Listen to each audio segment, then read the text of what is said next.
Welcome back to Redlining. It's summertime again, so we're into season 2 of the show. The only thing more fun than this is probably breaking into your mum's medicine cabinet. Welcome back, Richard.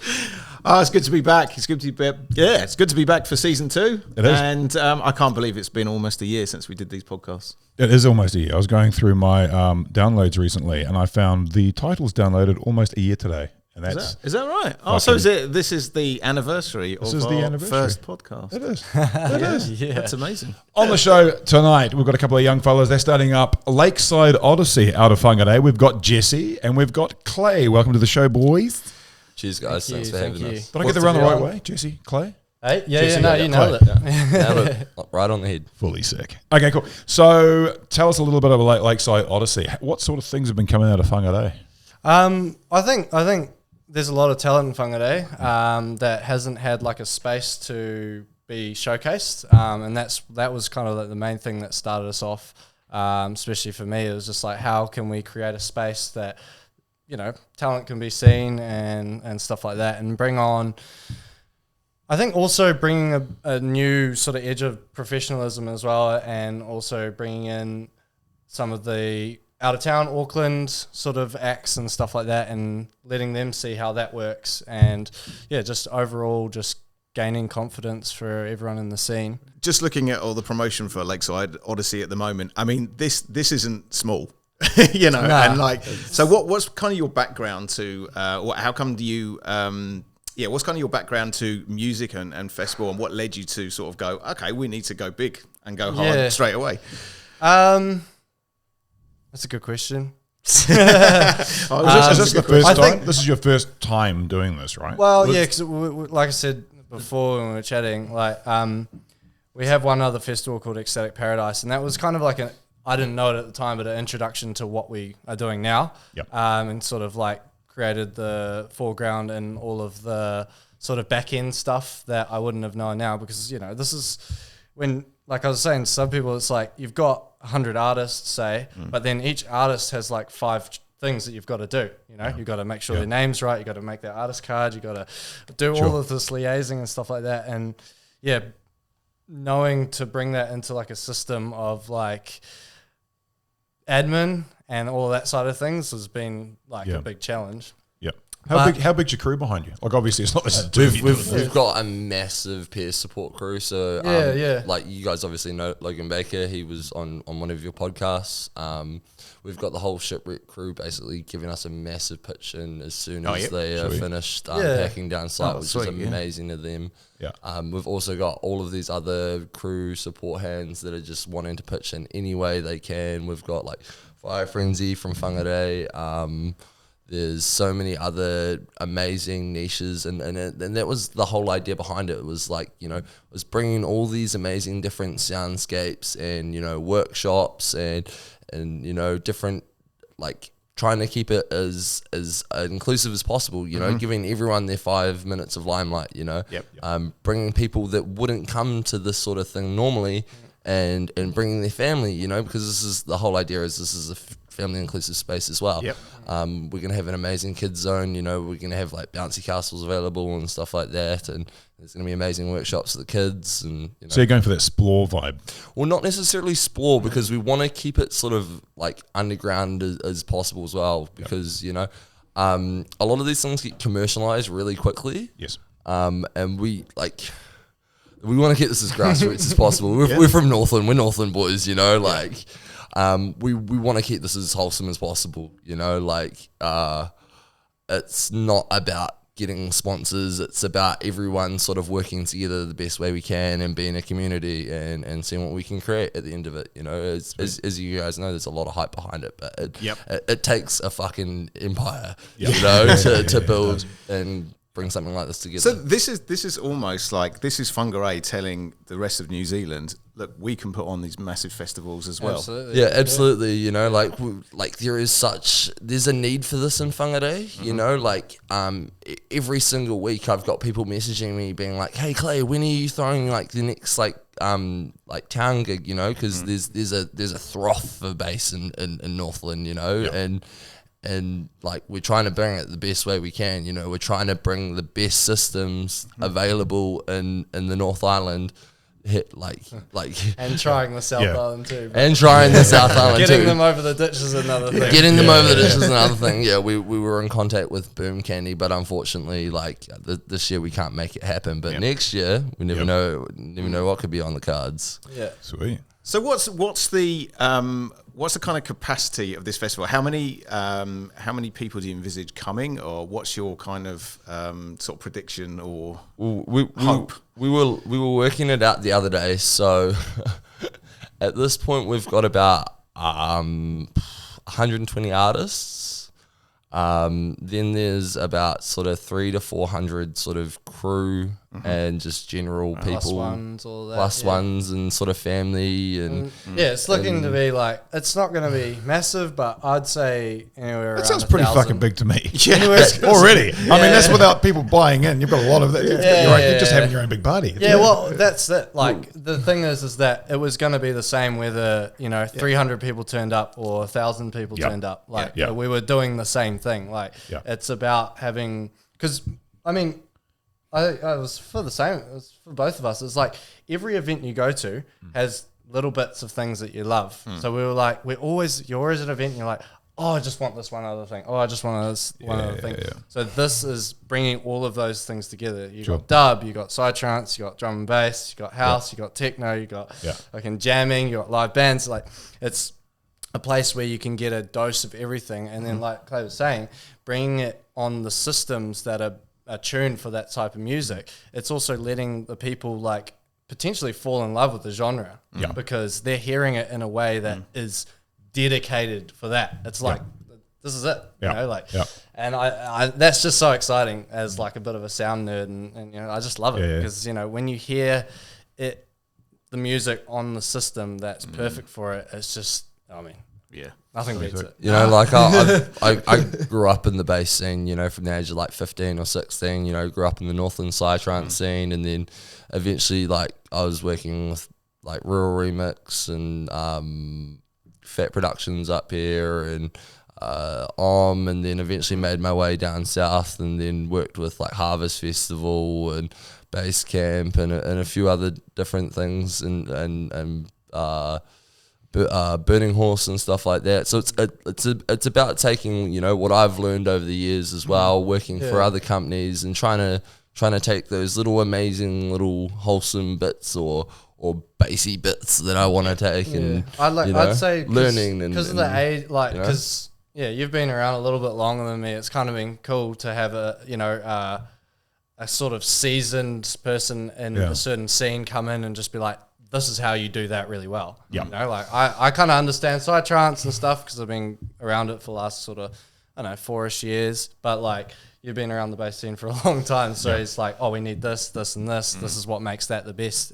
But also Jesse's been teaching me so much about sound at the same time. Like even though I did study DJ and electronic music production, back at 4 years ago or whatever, 3 years ago at the start of COVID, like I had a head injury in between then, so I lost quite a lot of music knowledge, and Jesse teaches me amazing sound stuff. So at the end of the day, it's, as I said, it's about learning and teaching and creating a culture of music that isn't really like, it's about supporting each other. It's about building the genres up. It's about like we got no time for tall poppy bullshit. That's good. It's just saying You are in New Zealand though. It's true. When you come to Lakeside, that ends. Like, like leave your ego at the car park. As Jesse's dad says. To be fair, it's also outside of Auckland. Like the worst of the tall poppy shit normally happens in Auckland because it's so cutthroat and everyone's competing with one another. They don't realise that if you just cooperate, you can actually, everyone expands. Well, that's it. And this is what we've been trying to preach for the last year. It's a weird thing that people just don't seem to understand. It's like when you work with someone, you all go forward. When you're like pulling them down, you stay where you are and they stay where they are. It's like it's never made sense in my head, and that's why like creating like with the festival having all these different zones, it's like everyone gets to do their thing. It's a space that's created for you to do your thing in the best way possible. And that's it. So at the end of the day, we're doing like sound on one or two of the stages, but at the end of the day, we're just supplying power. And that's it.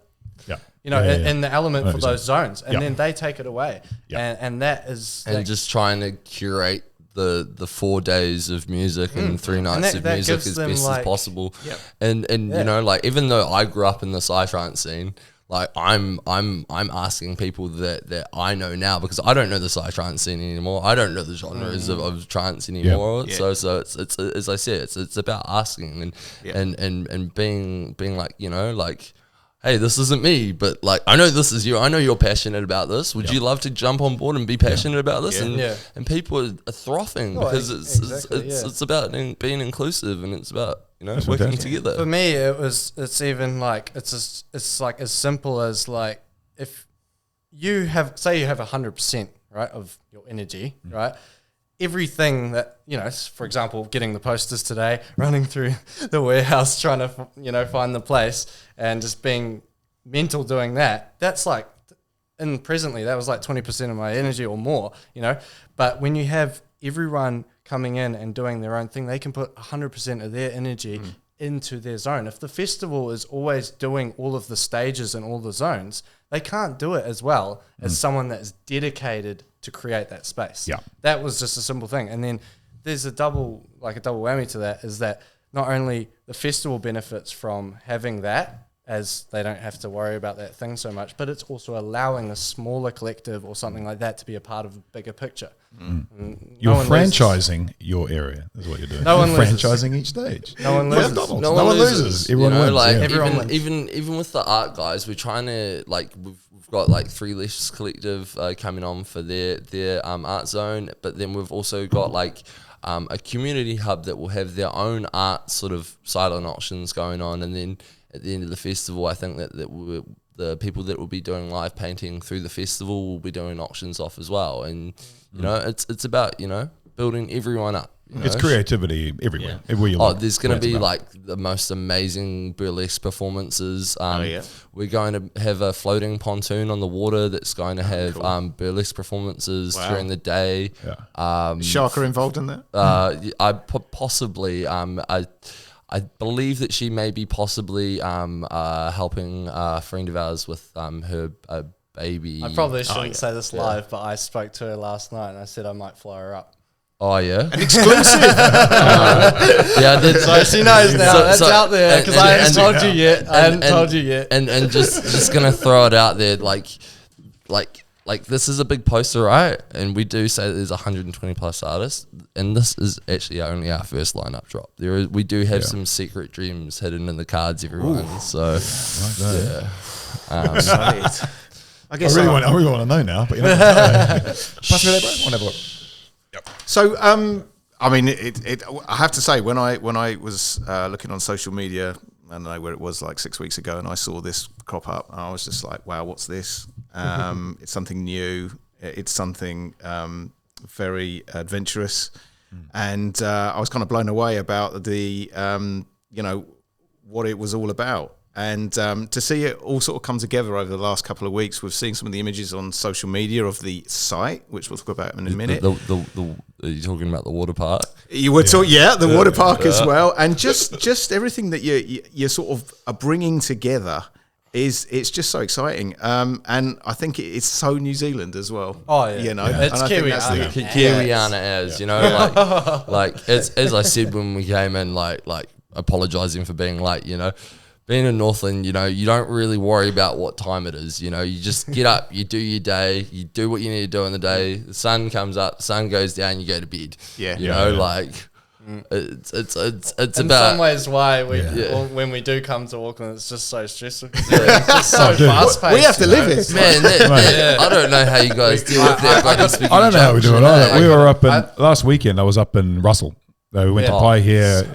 So we did some stuff for, let's just say, a political party that's associated with up north, and we landed in Kerry. Kerry took a shuttle to Piha, and then we just caught the ferry from, Pai here, caught the ferry from Pai here over to Russell, and we're all looking at each other going, "What? Why we live in Auckland? Why the fuck? We don't need to be there." No, it's so chill. Like everything's just next level. Absolutely, and like as the scene grows in Whangarei, it's going to become a hotspot, because I know that there's a lot of people that the only reason that they're not up there is because there's nothing happening. Do you know what's ironic enough is that about 20 minutes down the road from there, back towards Whangarei, the coast road to Russell. Yeah. You know, my parents, or my foster parents, sorry, own a 1,400 acre like backpacker farmstay kids camp motorbike park. Oh shit.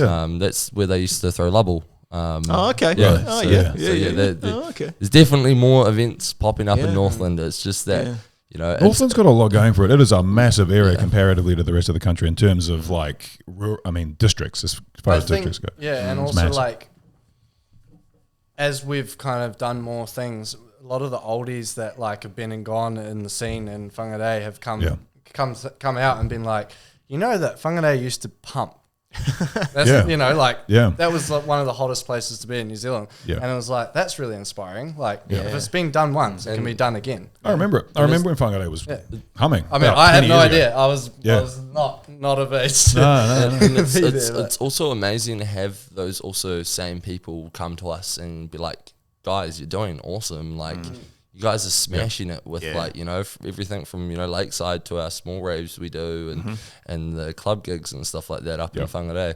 And like, that's kind of cool, you know, all things considered, because these are people that, you know, like, sort of quite particular about their sort of genres and music and the way they like to throw parties. Yeah, and that's why they kind of left it, because it wasn't the same, you know, culture that they came to, you know. Yeah. So you've kind of got you've got a kind of following. So you've done club events, you've done like a small festival that you mentioned before. So when you had an idea of doing Lakeside Odyssey, did you sort of like put it out to your following or some of your like closest allies? You go, like, we're thinking of doing this festival. What do you think? Nah.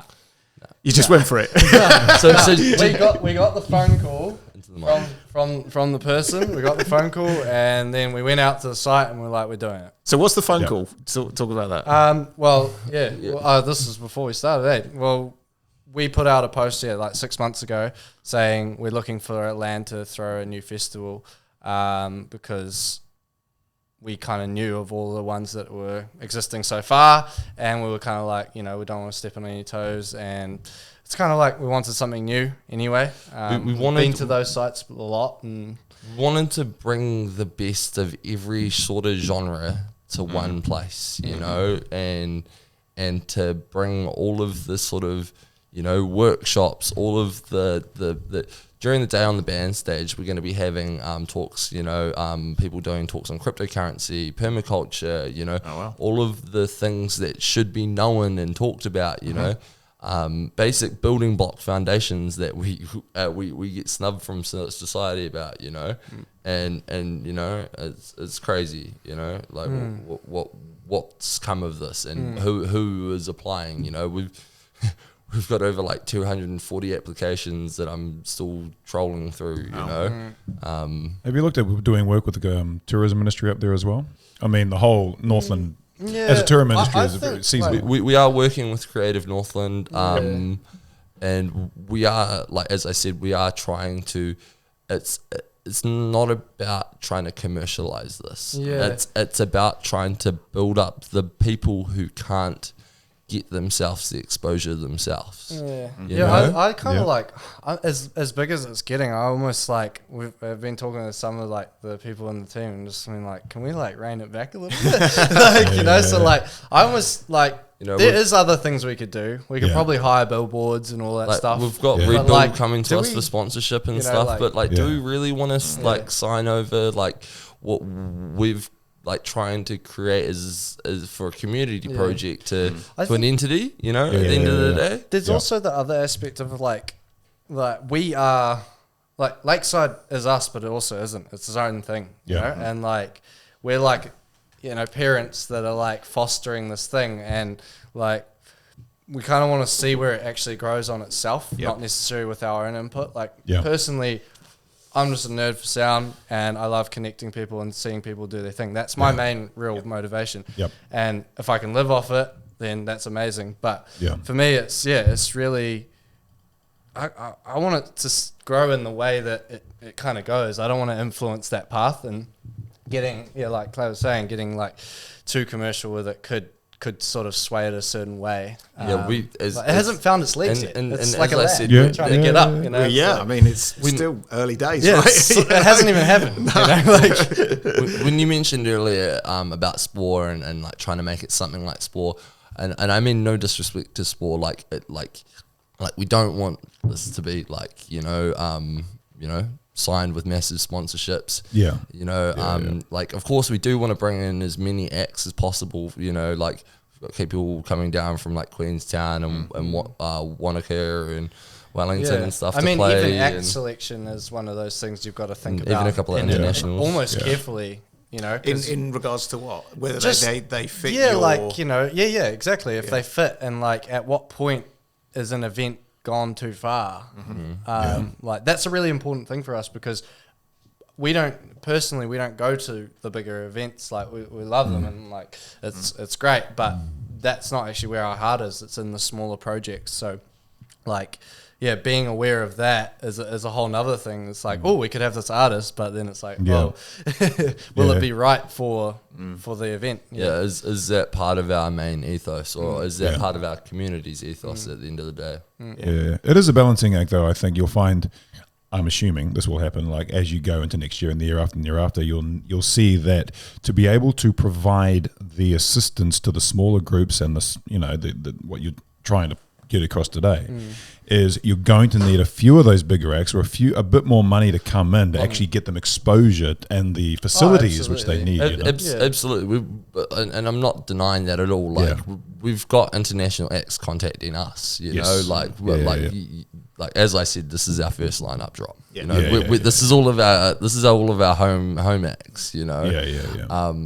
Like we've got people in the woodwork that are coming out, and as I said, I grew up in this scene, so like this year, it's unfortunately it's calling on our calling cards, and calling on my calling cards and Jesse's, and trying to make this a community fan-fed project. I feel like it's also like an opportunity in some ways to actually show what New Zealand can pull off on its own. Absolutely. Because we've got everything here. We've got the production now, we've got the people, we've got the punters. Like there's more and more festivals. Like, because some people have been going, the market's getting saturated, blah, blah, blah. And it's absolutely not. It's like, no. That's just more people that are now into it. Yeah. There's more opportunity. There's more space. If you look at Europe and you look at South America, you see the festival in the summer. There's a festival every weekend, more or less, or every other weekend. Right? And we have maybe 4 or 5 big festivals, and that's it. So there's plenty of room for more festivals. Absolutely. And it's also the whole thing, when any international comes over to New Zealand, all they can talk about is how amazing this counterculture is over here, because it's so different to any sort of music scene that you see anywhere else in the world. It's so inclusive. When it's on, it's on. When it's on, it's on. When we're working good, we're working fucking badass. We're like some of the drum and bass guys and dubstep guys come over here and they're just shocked. For such a small little island, the bass we fucking shake, fucking rattles.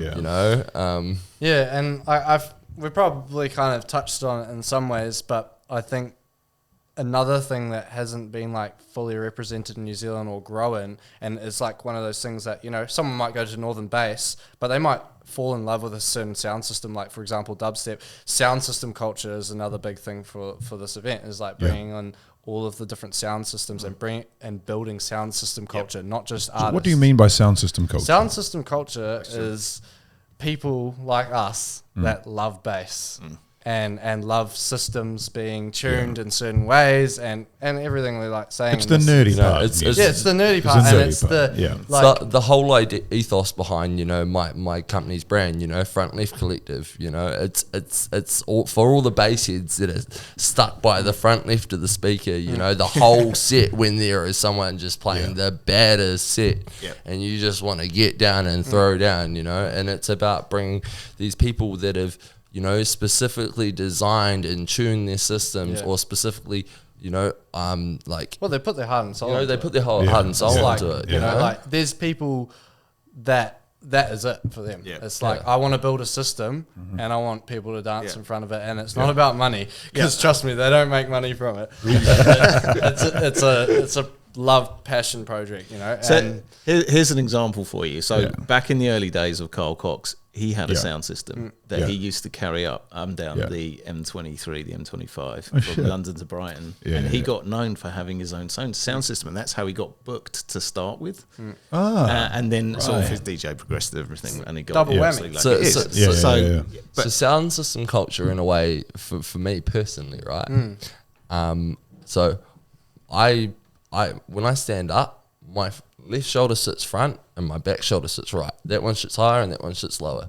From literally pulling in out subs and W bins and speakers from the age of 15, 16, as I said, my body is ruined because I love standing in front of a good bass stack. And you know, it takes time, it takes effort, and we'll take it anywhere. Any terrain, you know. Spot's good. If the spot's good and it's worth it, and you can get a Jenny in, that's what it's all about. Is you know, it's creating a vibe and energy. You know, working together as a community. As I said, it's what it all roots back down to. Yeah, cool. So I think one thing you can be sure at this festival is that each and every sound system is going to be fucking mint. Yeah. So let's talk about location. So you said to me earlier, before we started to record, that you actually had people coming to you with locations. Yeah. So how did you come to sit on this location? I can't even pronounce that, but what when you sit on Rangatangata. I think we had it was about 8 different locations come to us, but we really wanted said lakes and beaches. But of course, this one jumped out of us, of course, because there was already a business running there, and who doesn't want to go to a festival? I don't know even if we were that picky. It was just like they called, and then it was like. Water park? Come again? You know, like, so the water park's there. So is it like it's part of the lake? So it's New Zealand's largest inflatable water park. Yeah. And so I did a festival on the South Island called Basecamp Festival, and they had an inflatable water park there. Yep. And that was just a vibe. So I was like, was it in it or was it across? No, it was across the road, but it was still like something that, you know, you could still go and do. Yeah. This is Lakeside, you know. And like that's the whole idea, Lakeside Odyssey, you know, you going on an odyssey, what's going to happen, what stages are you going to get stuck at, what amazing workshops are you going to go to, you know. It's got the wakeboarding. Are you going to go out and go wakeboarding? I believe that there's possibly going to be some boats on the water too. And jet skis, maybe. You might have seen some of the uploads of like some of the work happening on the land, but they currently are installing a 40-meter and 100-meter water slide. Fucking hell. Coming down the hill with a big kick on the end. Yeah. So. And so it shoots you up and you're like... and of course, everyone knows about the Wairua hot pools. Yep. Yeah. Can we talk about that? I don't know. I don't think we can. No, we can't talk about that. No, we can't. No, we've been hushed up with that. Yeah, NDA. Good story, bro. That one's off air. Bro. That's off air. Yeah, off air. We'll grill you about that off air then. I'm gonna get later. with the water park, so can you literally like get off the slide and then get onto the obviously the beach side and like fucking get on the dance floor? So imagine like you're on the dance floor and you're like, I'm just so bloody hot, and you just like go for a wee jog, well not even a jog. Like you can literally go from one stage and just jump in the water, you know, like or go on a water slide, you know, or go wakeboarding. That's mental. You know, it's an odyssey. Chuck you know, a life jacket on to go out. There's like life jackets to go out onto the park, and then you just go hard. Yeah. As long as you know you either secure your ticket on the website or.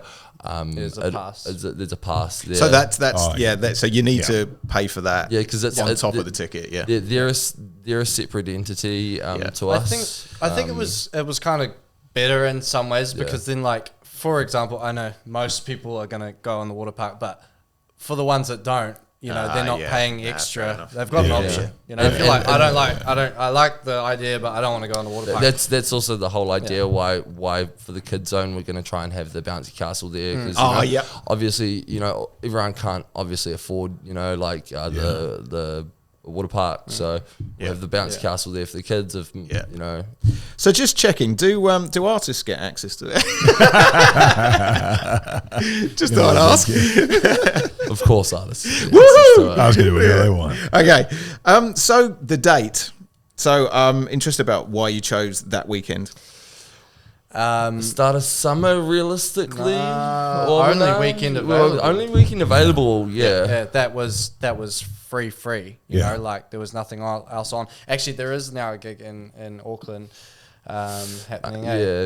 But we found out sort of as we were doing our launch, and we felt sort of quite disheartened and feel really bad, unfortunately, because we, as I said from the start, and Jesse said from the start, we don't want to be stepping on any toes here. We want to be working as a community here, so we did feel unfortunately quite bad doing the drop and doing the lineup drop when we did, and also doing the gig the same weekend. But unfortunately, what's the gig? The other one? The name of it slips from my mind. But is that another kind of festival type? No. It's an Auckland. It's an Auckland. It's like a multi. Jamie Smalls. Jamie Smalls' gig. Shout out Jamie Smalls. Shout out to Jamie Smalls. He's a really good dude, and thank you for trying to work with us. And we've it's actually worked out pretty well because we've actually crossed over some of the artists. So some of the artists are already flying up, and then it's just an easy transition from Auckland to Whangarei. That's not so bad. It's worked out. It's worked out great. But I think it's everything's kind of fallen into the right places, the right reasons. I'm not too stressed about it. So I take it this is obviously a camping thing. 4 days. 4 days. Yeah. Well, that was another ambitious thing that I probably wouldn't have done, because Ecstatic Paradise was 2 days, and Clay's like, "Oh, we need a 4-day festival." And I was like, "Okay." Like realistically, is there unless it's like sort of a Kiwi burn or something like that, there's no 4-day festivals in New Zealand. Explore's 4, wasn't it? Explore's 3. Oh, it can be 4. You can go in on Tuesday. 3.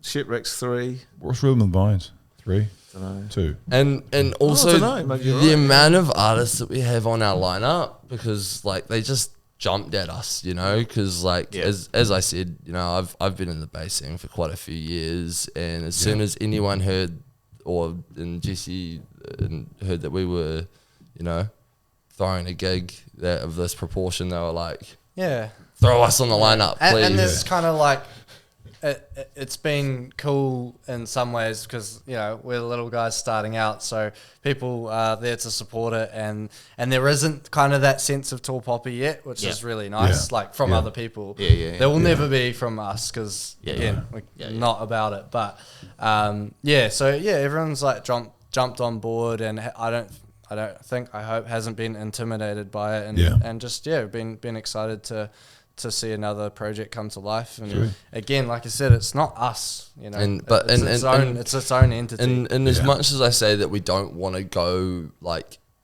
commercialized, that doesn't mean that we don't want to work with anyone. As I said, this is about creating a community. So if there's anyone that would like to work with us, please do. Either get in contact with myself or Jesse, But we'll favour the more underground ones. Always favour the more underground ones. So looking at this, big brand. The 30th is on a Thursday. Is that right? So you're going Thursday through till Sunday. Thursday through till Sunday. Yeah. Is Thursday and Friday more of a low-key type vibe? Friday definitely isn't. Thursday's an isn't. introductionary sort of thing. At this stage, we're going to have half of the festival sort of cut off. And then so it's a bit more of an intimate vibe, and then Friday the full thing's going to open. So a big inspiration, like for me at least, is Shambhala over in Canada, I believe. And they do that, which is it's a cool thing. So like first day hasn't opened up some of the zones, and then boom, forests open, and it's all in. And then on the Friday morning, we should hopefully also have like a beautiful sort of porphyry welcome, and cool, and some sort of eternal flame or something like that. I believe that we're lighting.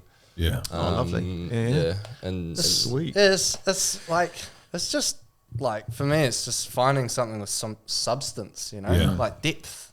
some sort of depth, you know, whatever it is, you know, Have depth you guys- in base, depth in people. Yeah. Like, Yeah. Have you guys had to work with the iwi, the local tribes and stuff? Yeah, up so north? I've been in contact with the local iwi and tribes to get their blessing, of course, and also get them to come and do our porphyries and welcome, because like as I said, it's the community outreach, you know. Yeah, well, because it's now the water park's land, but previously it wasn't. So It was not. So it's actually private land. It's Yeah. private Yes. land. Private. You know, that's how we're able to do what we're able to do. Yeah. At this stage, it doesn't mean that we haven't had to Yeah. bump up our insurance liability ridiculously. Can't imagine why. yeah. It's all part of it, though, eh? Like, that's the ugly side of all these things. The best intentions, but there's always these logistics. Oh. There's always that stuff that you got to get through. And you guys are going to learn a lot from this first one. Like, you cannot, like, if you looked at the admin, you wouldn't say yes. You have to be already in it to commit. Yep. Like, Yeah, like all things considered, I wouldn't have done it if we realised it was going to be this much hard work. But it's now that we're in it and we're doing it, it's just sort of like it's all melding. You know, even coming here today, even though we were late and stuff like that, for some reason we just seem to get every green light. Yeah. It's like meant to be. All the numbers just seem to line up. Yeah. So it's just apart from 8 o'clock. But apart from 8 o'clock. we did everything We else. did everything else. Fucking hippies. I like it. Fucking We Get a deserve it. haircut, get a real job. We deserve it. So with about 6 weeks to go, something like that. Yeah. Are you? How are you feeling about the festival? Are you nervous? Obviously, you're a little bit nervous. Are you excited? Are you? Do you have apprehensions? Are you head in the clackers? I just want to get into it, to be perfectly honest. Yeah. Yeah. I think I don't really have too much anxiety around it because I'm like, whatever happens will happen. You can't really change that. But there is a sense of like, until you're on site, it's not really tangible. Yeah. Yep. Yeah. Like, it's just at this stage, you know, there's a lot of people involved and said yes and all that, but it's a Facebook event. That is what the event is currently. Yeah. Until you're on site doing stuff, there is Yeah. that sense of like, what is like? I don't know what's happening, you know. So that's Speaking of Facebook, have you thought about live streaming some of the stuff, or are you just 100% live? So the plan hopefully is that on the the Groove Temple stage, the Boomtown stage, and what's the trance stage called? What is it called? Do you want me to look it up? We've got a lot of stages. We've got Odyssey Grove. No. Yeah. Twisted Grove. Twisted Grove, yeah. I think. So on those three named them, why don't I stages, remember? I don't know. stages, the plan is to and hopefully maybe even like the band stages for some of the performances, is to try and either live stream them, but at least like get really good footage so that we can build up everyone's platforms. That's we're gonna try to do that. That would be ideal. Mean if we could get everyone If recorded. you go if the social platform wants to get in contact with us, if there's anyone that would like to do live stream media, it's something like we do at the end of the.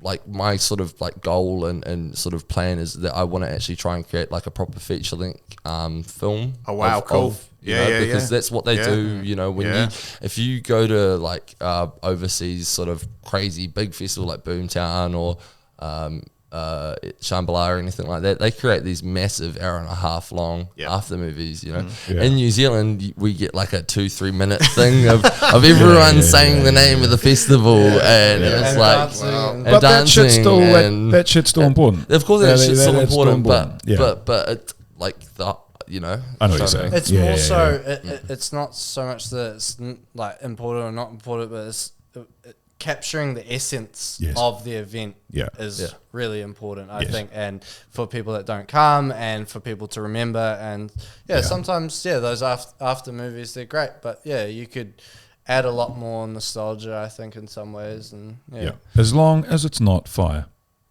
Fire. Festival. Oh yeah. Bro, don't even get me started. We've been joking this whole time about fire, but like it's a running joke. It's a running joke and the whole thing. But we're definitely not Fire Festival. We've got too much of a community supporting us, you know, because it's not me and Jesse at the end of the day. Like, even though we're the face of this, you know, we have got this amazing community that's just like pushing us and supporting us and like even our home team, like we've got some amazing Wahine Toa girls fucking pushing us and being like, you know, boys, you can do this, you know, because you know, like at the end of the day, it's bigger than me and Jesse, you know, and I want to create something that you know,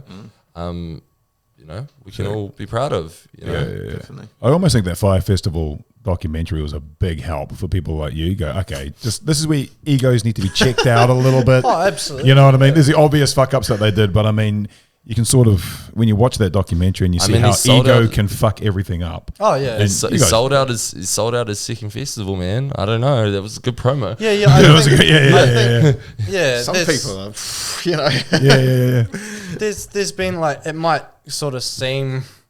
This sounds quite interesting actually.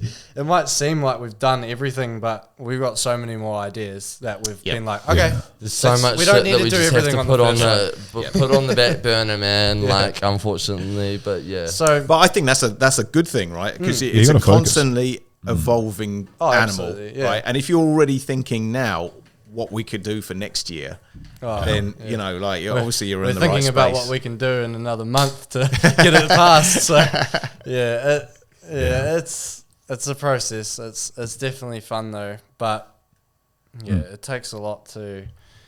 Have you got to life, but also keep the beast rolling. There's obviously one, and I don't want to put a dampener on it because it's like, I mean, it's going to be amazing. Whatever. Say what you need to say. You guys, you obviously sound like you've been in the sound industry. For absolutely not. No, not at all. But it's down to experience of going to festivals, and it's the dreaded weather. So obviously you guys have. This is New Zealand, and this is Northland as well. You know. So I'm sure it'll be amazing. But do you have provisions for it not being amazing, the weather?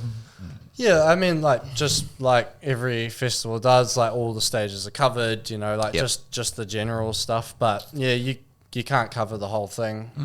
If it rains, we embrace it. Yep. There's plenty of shit. There'll be plenty of shade cover as well. Going to be wet anyway. Yep. That's true. Yeah. So, and we will have like provisions of like there is going to be lots of dry spaces, shade spaces, all of our sort of everything. Yeah, I'm assuming it's a sand based, like, because obviously you're on the lake. It's going to be a sand based ground there. So it's a mix of clay and then there's some sand. I don't even think there is any. No, he's ordering in some more sand for us. Yeah, because like as I said, there is a lot of earthworks, or Jesse said earlier, there's so much earthworks going in at the moment. Just to sort of for his stuff that he's doing, and the stuff for our stages and stuff like that. Yeah, I think we're also pretty lucky because when we first went up there, it was in the middle of winter when it was like really shit, and the site was still. We haven't had a summer for 2 years. The site was still good. So anytime it gets hot at the moment, it wants to be hot, but it's just pulling out of the moisture out of the soil, and then we get that massive freaking. Downpour. From everything that I've been reading about the weather coming up, this summer's supposed to be hot and dry. It's meant to be an El Nino summer, so hopefully by then all of the moisture should hopefully be evaporated out of the ground, and I'd say we're gonna aim that. I'm not worried about it really at all, unless it's like a tropical cyclone, but you can't prevent it. I mean, you guys have seen the footage of the place. It's pretty amazing. Oh, it's gorgeous. Well, like I was saying, like even when it was raining when we were out there, like it wasn't cold. The site was usable. It wasn't like it's stunning, those pictures, I have to say. That's one good thing about the north as well. Even when it's raining, it's still warm. Yeah, it's still nice. It's warmer, and I think it's the winterless north, mate. Quick. What are you on about? It dries quick. So true, so true. Hey, I'm from the UK. I'm used to shit weather. Exactly. Well, that's it. Like this year, like to me, and I embrace the weather. Like apart from, all the festivals went ahead pretty much. A few of them didn't, but like Shipwreck got like canned sort of like halfway through sort of thing. No, it didn't. It wasn't halfway through. It was on the I was there for Shipwreck. Yeah, it still happened. So it was the last day. It was the last day. You've got to remember that even though it rained for a lot of these festivals, this past 2 seasons. Yeah. We embraced it. The party still goes on. And the party still goes on. Some of those festivals were some of the most memorable experiences I've had because it was raining. Because people were just embracing it and getting down in it. But like realistically, I think we're gonna have an Onion Center. Yeah, fortunately and unfortunately, it's gonna be hard. It's gonna be hard. It's gonna be real hard. Yeah, we'll have the Explore. We were at Explore when that first Friday was like there was a thunderstorm. It was pissed down. It was so cold and everything. Yeah, and then it turned the whole of the ground into like a massive bog. And there was one stage which was such a cool stage because it had this really good kind of portrait LED behind it. And I think it was like mid-afternoon, this DJ came on and he was playing some good tunes and everything, but that whole area was complete mud. And then the brave people came out. This guy came out with his stick and he's just like, awesome. Fuck, I'm going to go for it. It became entertainment. It did, yeah. So it doesn't stop. Certainly doesn't stop. I think it's going to be so hot, in fact, that we may even have a fire truck that... our problem's probably going to be more about it being too dry. If it isn't, it isn't. Like you can't not be doing an event because you're scared of the weather. It's just so out of your control. As you say, you got to embrace it. And it sounds like you guys don't give a shit. Let's just fucking go. Let's just get wet. It's going to be a bit of a logistical nightmare because there'll be bark and all of that you got to put on the ground. But you just go with it. Just do it. Just do what you got to do. So have you guys started the build now? We've got teams that have started builds on stages and planning, not on site. We've only sort of like earthworks and stuff like that on site. Probably gonna start next week, this weekend. I'm probably gonna go out to site and start doing some shit. You're a month out. Sounds like you got a lot. How many stages all up have you guys got? So 6 sound zones. Okay. Sounds okay. Oh, sorry. Yeah. Well, no, I mean, I don't want to build up anyone's expectations. There will be 5 stages. Yeah. Well, what's a stage?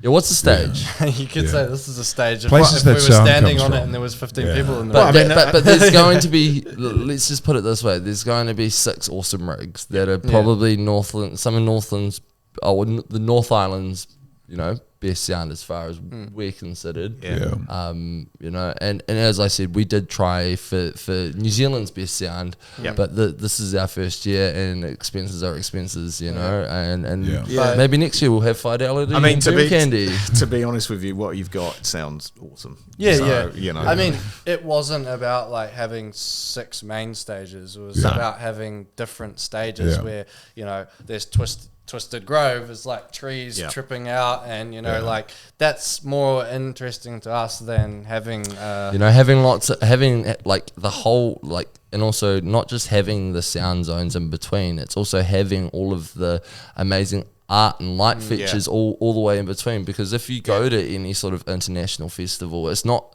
just like a stage placed over there and then it's like an empty space in between the 2 stages. You're visually encaptured the whole time by all of this amazing art and light and that's what we're trying to create. So it's not just about going, you go to one stage and another stage looks the same, and it's just the music's different, and you go to another stage and it's the same thing, it's just the music's different. But you want to go into like every stage you go into or every sound system you go into, it's like a different experience. Completely different experience, completely different vibe. And it's like, fuck, this is different, like what's going on around me, like all this cool shit's happening as well as the music, as well as the vibe, exactly. That sounds amazing. As well as the mushrooms. Yeah. Awesome. Right. You never know. So how can people find out about this? And how can people come? Well, it's everywhere that you can put it. Instagram, Facebook. Www.lakeside.co.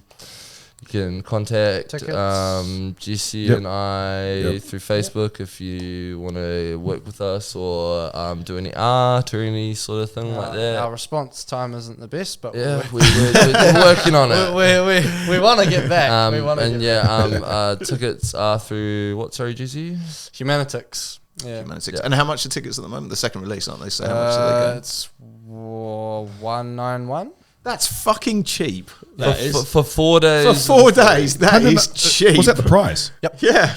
And Jesus Christ. Including camping, right? Yeah, including camping. Yeah, including camping. There's a car park pass on top of that, but most festivals $20 we have to do that $30. We have to encourage, carpooling with just the space on the land, but also just kind of encouraging people to be a bit more green and not driving three different cars when you've got three people. And then there's the water park pass, of course, on top of that. But that's because they're a separate entity to us. But it was it's like, again, it's about making it accessible. Trying to make this as accessible as possible. And also that's why over 65s are free. Under the age of 13 is free. We get it for free.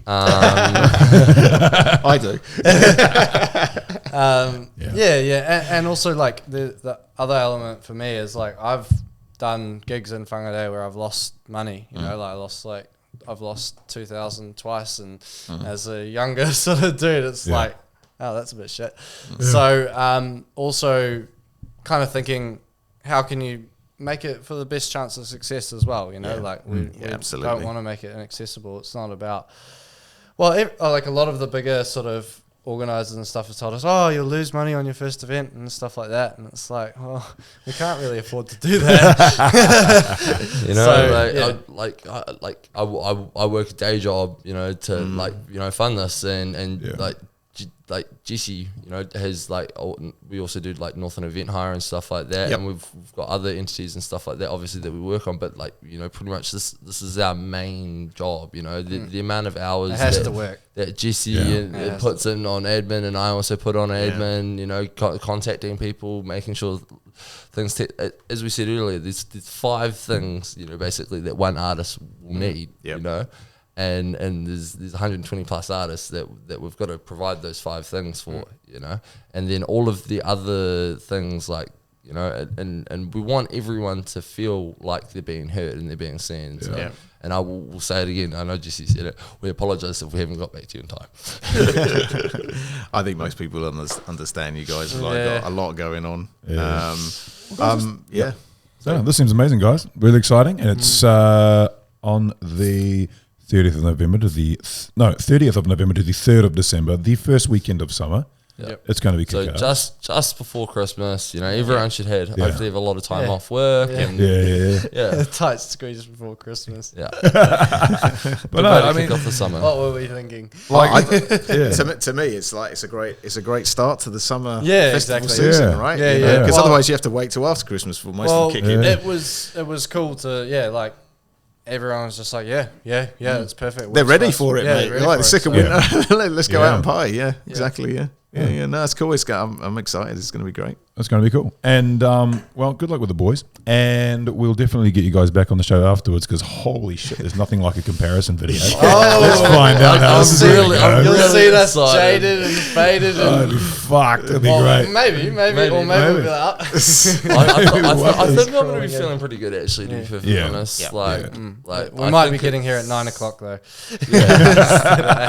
Or the next day. Yeah, or the next day. I think you guys probably might need a bit of a week off afterwards. Oh, we're not going to get one. But we're not going to get one, pretty much... kicks it off. We kicks it off because we also, as I said, we do Northern Event Hire, so we and Shunky Entertainment as well, and Front Left Collective. So we also do sound for other festivals as well. So Jesse and I are doing Resolution. There's a few. Cuban doing sound. There's a few. Busy guys. You got youth on your side, so you're good. Yeah, well, it's kind of like that's what everyone says. I got rheumatoid arthritis. I'm kind of about that. I'm like, it's gonna be a great season, but a shit season, and like the sense of like we've just finished something this last weekend. We're literally on the way to the next event that we're doing. Not putting on ourselves, but just attending and being a part of. I'm like I don't mind doing it hard for like a summer, like No, do it. just push through. Yeah. Just persevere. Learning, and growing, and bit of life stories, bro. Stories. Character building. 20 years from now, I'll be like, Character building. That's my thing. I was like, 20 years from now, remember 2023? What kind of experience was that? Character building. Character building. Would you do it again? Fuck no. Ask me in a month. Well, good luck, guys, and congratulations on making it all happen. And as I said, we'll definitely get you back on probably a month or two after that you guys recover and do your thing, and we'll battle have stories, a chat. And, battle scars. Thank you so much for having us again. No worries. A pleasure. It's Thanks for coming on. been awesome chatting. No worries. Good luck. Cheers.